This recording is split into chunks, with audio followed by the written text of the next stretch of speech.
right, we are here with Samantha and Kim from PS9 in Staten Island, New York. Kim, would you like to tell us a little bit about yourself?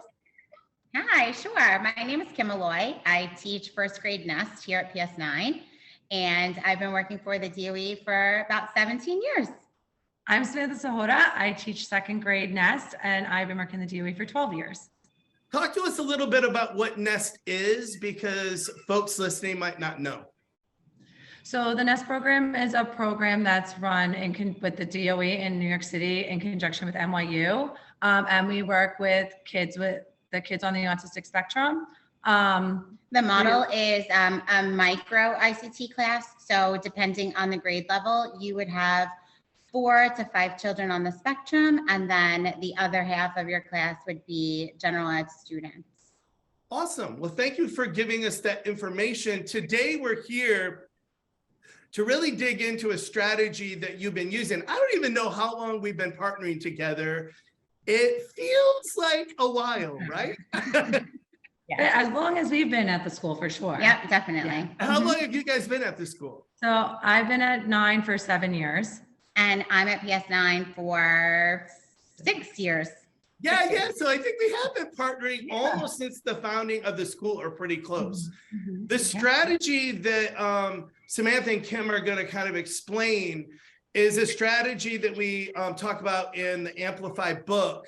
And it really came to be about how could we close the metacognitive equity gap in schools, because we know in schools where kids might not be performing, metacognition typically is never even taught, right? And kids are really digging in and doing lots of drill and kill, but in terms of learning how to strengthen their own metacognition, that is something that's typically not done.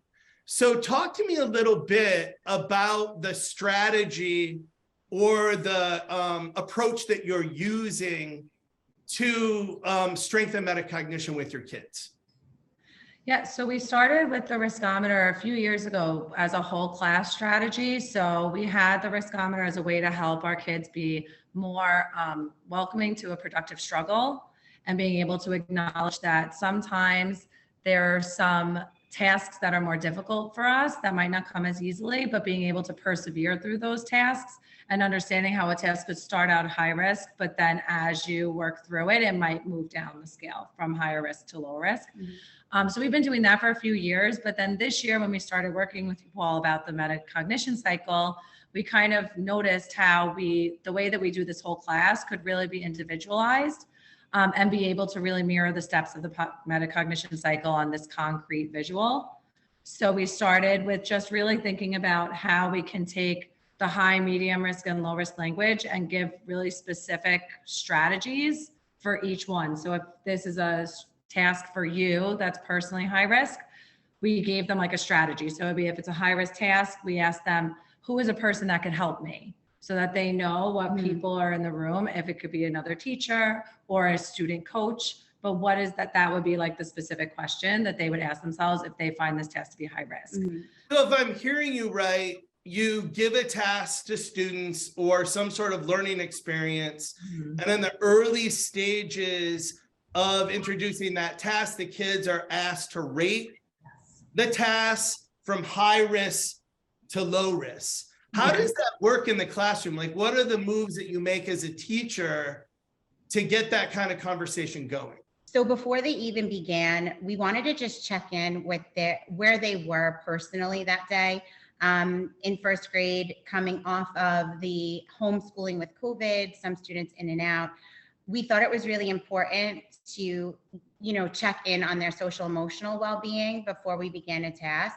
So we asked them, how are you feeling about this today? And before we even started, some friends would be at a high risk, some medium, some low.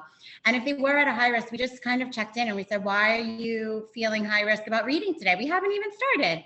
And a lot of times it would be what we would consider minor problems. Maybe, we didn't have the right cereal at breakfast, or mommy made us wear these shoes that we didn't want to wear. And once we were able to get through those small, little bits that they might be carrying in with them in the morning or after lunch, if they had an argument with a friend at recess, we really found that it was really helping them to understand that maybe it's not the task or the job that we're going to present you with, but maybe it was something that we had to handle first. So that's kind of how we launched it in first grade.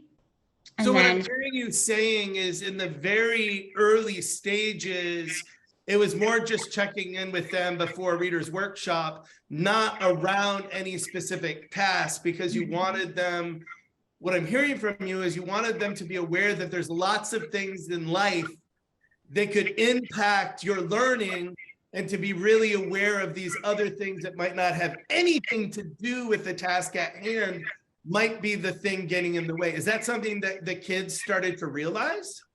absolutely, really early on, they started to just be able to check in with themselves. And even before we did this in the morning with our greeting, they might be able to say, you know, I need a moment, or I had a hard time this morning and I need some time in the cool down corner, or they asked for a personal conversation with the teacher because they just wanted to tell us about their night or things that happened. So it actually really helped us figuring out, you know, maybe you did just have a bad day, like many of us can, and it can carry over into school. And so we really feel like we're making more personal connections this way.